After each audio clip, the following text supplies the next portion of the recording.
नमस्कार विद्यार्थियों, आप सभी का स्वागत है। देखिए, आज हम जो है बात करने वाले हैं कक्षा 10 को लेके। कक्षा 10 की जो परीक्षा है वो अभी आने वाली है, कुछ दिन शेष हैं। ठीक है, तो कक्षा 10 और 12 हिंदी अनिवार्य, यानी कक्षा 10वीं का हिंदी अनिवार्य का और कक्षा 12 का जो रहेगा हिंदी साहित्य का जो सिलेबस है वो मैं यहाँ पर बढ़िया तरीके से आपको करवाने वाला हूँ। और आपने देखा होगा कि किस प्रकार जो था अपने 12th क्लास हिंदी अनिवार्य का जो पेपर था अपना, बहुत अच्छा जो है वो बच्चों का हुआ है।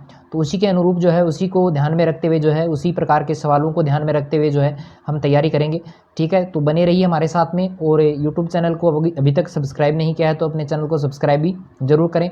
तो चलिए शुरू करते हैं आज का ये वीडियो। देखिए, यहाँ पर मैं जो अभी बात करने वाला हूँ वो अपना पद्य भाग जो रहेगा कक्षा 10 का हिंदी अनिवार्य का पद्य भाग के जो कवि रहेंगे, तो उन सब का जो है जीवन परिचय है या कुछ विशेष बातें जिनमें जन्म तिथि है, मृत्यु है, कौन कौन सी कविताएं उन्होंने लिखी हैं, और मैं बात करूं तो जैसे उनकी कौन कौन सी रचनाएं हैं, उन सब की बात अपन जो है यहाँ पर करेंगे। तो चलिए शुरू करते हैं आज का ये वीडियो। देखिए, सबसे पहले हमारे जो कवि रहते हैं वो रहते हैं सूरदास।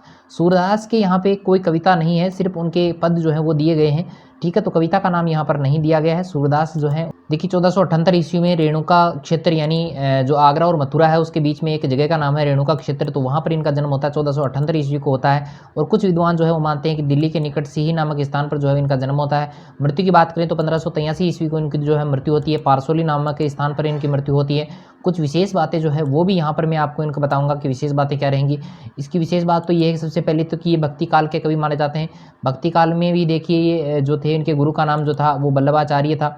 वल्लभाचार्य के शिष्य माने जाते हैं। अष्टजाप के कवियों में इनका प्रमुख स्थान भी रहता है। इनकी रचनाओं की बात करें तो 3 इनकी प्रमुख रचनाएं हैं। 3 रचनाएं हैं, कौन कौन सी हैं? एक तो सुरसागर है, सुरसारावली है और साहित्य लहरी है। ये 3 रचनाएं आपको ध्यान में रखनी है। ठीक है, वेरी इंपॉर्टेंट ये रहेंगे कवि परिचय में। ठीक है, आगे बात करें तो तुलसीदास की बात करें तो तुलसीदास जो थे उनके पाठ का नाम अपने किताब में जो दिया गया है वो दिया गया है राम लक्ष्मण परशुराम संवाद। पुस्तक की मैं बात करूं तो यहाँ पर अपन जिन कवियों को लेकर बात कर रहे हैं वो अपने अपनी जो क्षितिज भाग 2 जो पुस्तक है उसमें ये सारे कवि दिए गए हैं।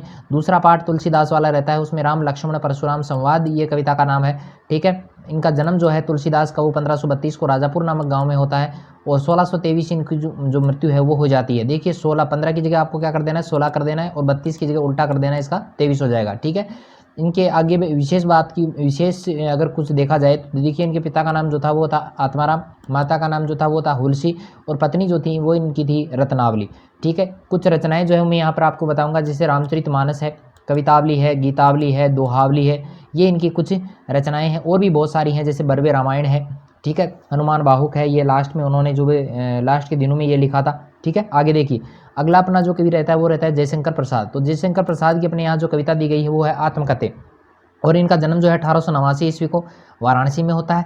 मृत्यु जो है वो 1937 ईस्वी में हो जाती है। और इनकी रचनाओं की मैं बात करूँ तो जैसे कंकाल है, तितली है, इरावती है, ये इरावती है भैया ना, झरना है, आंसू है, लहर है, प्रेम पथिक है, चित्राधार है, कामायनी है, याद रहने वाली हैं सारी। ठीक है, तो आपको ये याद रखनी है। आगे अपने जो कवि रहेंगे वो रहेंगे सूर्यकांत त्रिपाठी निराला। निराला की यहाँ पर 2 कविताएं हमारे यहाँ दी गई हैं, एक तो है उत्साह और एक है अट नहीं रही है। 2 कविताएं यहाँ पर दी गई हैं। इनका जन्म जो है 1899 ईस्वी को महिसादल बंगाल में होता है। मृत्यु इनकी जो है वो 1961 ईस्वी को हो जाती है। कुछ रचनाएं इनकी यहाँ पर दी गई हैं, अनामिका है, परिमल है, गीतिका है, कुकरमुत्ता है, नए पत्ते हैं, ये कुछ इनकी रचनाएं यहाँ पर आपको याद रखनी है। अगले जो कवि रहते हैं वो अपने रहते हैं नागार्जुन। तो नागार्जुन का मूल नाम अगर आपसे पूछा जाए तो वो है वैद्यनाथ मिश्र, और इनकी अपने यहाँ जो कविता दी गई है वो है यह दंतुरित मुस्कान और एक फसल कविता है। 2 कविताएं हमारे यहाँ दी गई हैं। जन्म इनका 1911 ईस्वी को बिहार के दरभंगा जिले में ये होता है, और 1998 ईस्वी को इनकी मृत्यु हो जाती है। कुछ विशेष बात की मैं बात करूँ तो श्रीलंका में जाकर इन्होंने जो है बौद्ध धर्म को अपना लिया था। इनकी प्रमुख रचनाओं में जैसे युगधारा है, सतरंगी पंखों वाली है, हजार हजार बाहों वाली है, पुरानी जूतियों का कोर्स है, तो ये सारी रचनाएं आपको याद रखनी है। आगे बात करेंगे तो वो है हमारे अगले जो कवि रहेंगे वो रहेंगे गिरिजा कुमार माथुर। गिरिजा कुमार माथुर की एक ही जो रचना है वो अपने यहाँ है, कौन सी है? छाया मत छूना। और इनका जन्म जो है 1918 ईस्वी को गुना मध्य प्रदेश में होता है। मृत्यु इनकी 1994 ईस्वी में हो जाती है। ठीक है, और आगे देखिए इनकी कुछ विशेष बातों में ये रोमानी प्रकृति के प्रमुख कवि माने जाते हैं। कुछ रचनाएं हैं जैसे नाश और निर्माण, धूप के धान, सीला पंख चमकीले, भीतरी नदी की यात्रा, ये कुछ इनकी प्रमुख रचनाएं हैं। आगे देखिए, अगले जो हमारे लास्ट कवि रहते हैं पद्य भाग के वो रहते हैं ऋतुराज।